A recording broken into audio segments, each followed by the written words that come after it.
Hey everyone, Reaper back here again, bringing a part 2 to a video that I did a little bit ago of things that don't make sense in the universe of zombies. So if you haven't seen part 1 and you want to know what this series, I'm not sure it's going to be a complete series, but if you want to know what it's about, check out part 1 and then you could come back here.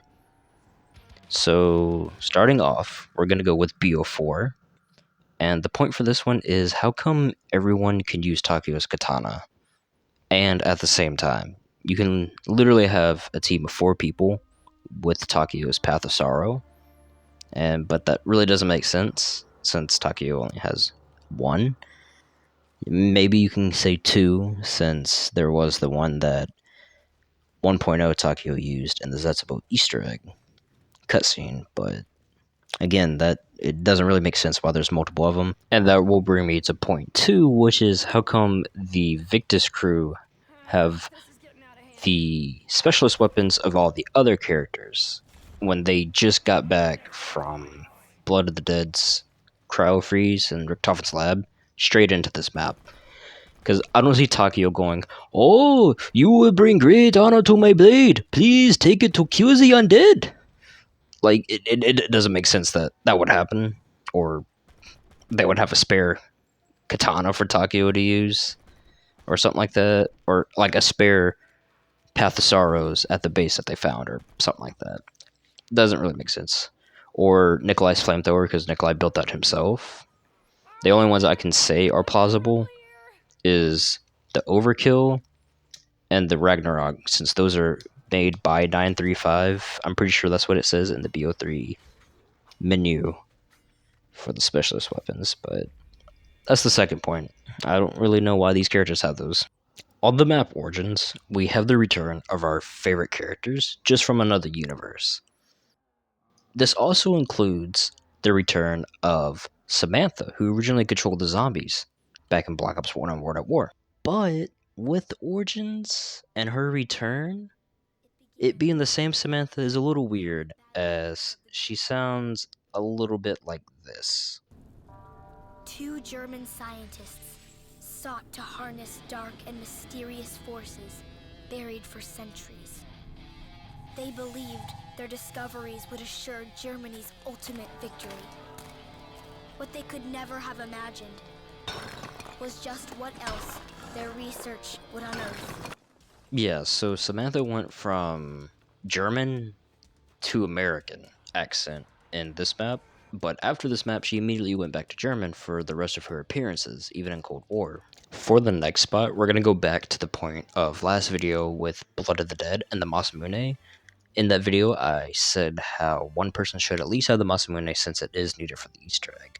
But with this point, we're going to be looking at the cutscene for Classified, because within this intro cutscene, Dempsey actually has and uses the JGB 215 from Shangri-La, also known as the baby gun, or shrink ray, whichever one you want to prefer. So he shoots the teleporter, and this causes them to teleport to the Pentagon, where they then have the Winter's Howl. But when they arrive at the Pentagon, Dempsey still has the 215 with him, and technically it should be in the box if you think about the logic of zombies, but it's not. The only logical explanation I could come up with is the teleporter fried the weapon, and that's why you can no longer use it.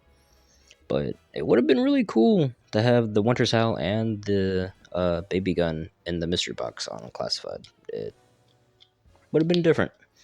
And we got to see the baby gun return.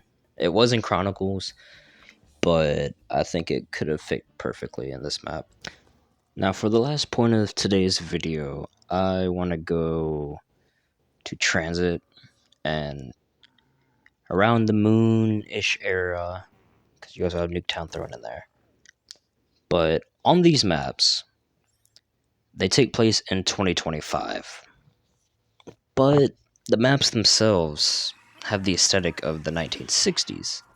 And considering we know what 2025 looks like through the campaign, and the bombs didn't hit until 2025, because that's when Moon supposedly takes place, it doesn't make sense that everything else in the world looks like the 1960s, at least here on Transit and Nuketown, considering that Moon and Nuketown take place at the same time, and Moon takes place in 2025.